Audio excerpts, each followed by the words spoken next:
D Yashodhara. నేను health and wellness కోసం పనిచేస్తున్నాను. ఇది యాక్చువల్గా ఇక్కడ ఒక తోటకు వచ్చాను, మా ఫ్రెండ్ వాళ్ళ తోటకు. చూస్తే అసలు గ్రీనరీగా ఎంత ఆనందంగా ఉందో కళ్ళకు. అప్పుడు కొన్ని హెర్బ్స్ కూడా కనపడ్డాయి.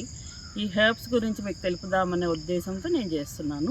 ఇక్కడ నేను తీసుకోండేది గరిక అనమాట.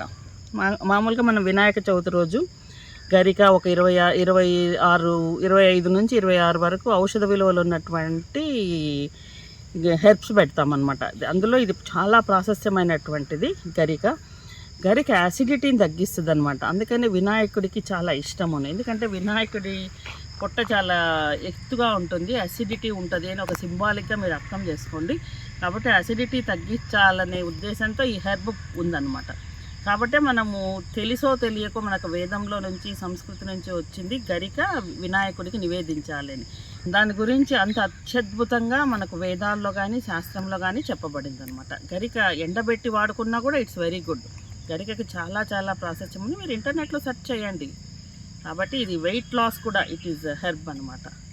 ఉడకబెట్టుకొని మీరు నీళ్ళు తాగితే it's very very good herb.